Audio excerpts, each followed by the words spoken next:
விவசாய சொந்தங்களுக்கு உழவன்மன் மணிவேலின் வணக்கங்கள். இன்றைக்கி நம்ம ஆவாரை பற்றி பார்க்கலாங்க. ஆவாரை பூத்திருக்க சாவோரை கண்டதுண்டோ அப்படிங்கிற பழமொழிக்கு தகுந்ததுங்க இந்த ஆவரைங்க. இது வந்துங்க ஒரு சங்ககால மலருங்க.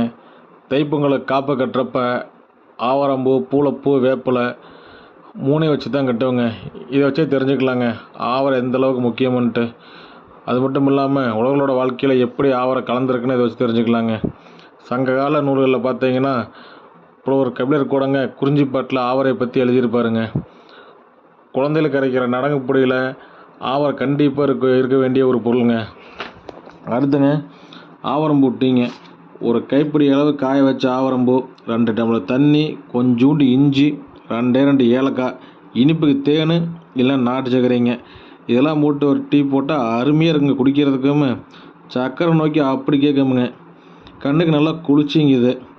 அதே மாதிரி இங்கே முகத்தை பற்றி நல்லா பொலிவாகுங்க. இந்த கண்ட இதெல்லாம் போட்டு இந்த ஃபேஷியல் பண்ணுறோம், அது பண்ணுறோம், இது பண்ணுறாங்கல்லங்க, அவங்களுக்கு இதை பண்ணி பார்த்தா அருமையான ரிசல்ட் வருங்க. அடுத்து ஆவாரம் பொடி பற்றி பார்க்கலாங்க. பொடி தண்ணியில் இருந்து குளிச்சாங்க தோல் வறட்சி நீங்குங்க. சருமம் பொலிவாக இருக்குமுங்க. இயற்கையான சரும நிறம் கிடைக்குமுங்க. நம்ம இந்த கெமிக்கல் போட்டு இந்த செயற்கையாக வரதை விடங்க அது இயற்கையாக நல்லா அழகாக வருங்க. அடுத்துங்க ஆவாரம் பொடியை தொடர்ந்து பயன்படுத்தினாங்க உடம்புல இருக்கிற கழிவுலாம் நீவிங்க, உடல் சுத்தமாகுங்க, உடம்புக்கு ஒரு புத்துணர்ச்சி கிடைக்குங்க.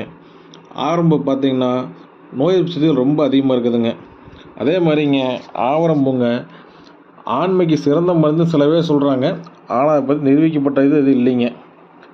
சரிங்க ஃப்ரெண்ட்ஸ், இந்த வீடியோ பிடிச்சிருந்தா லைக் பண்ணி ஷேர் பண்ணி கமெண்ட் பண்ணிவிட்டு அப்படியே போகிற போக சப்ஸ்கிரைப் தட்டி விட்டு போங்க.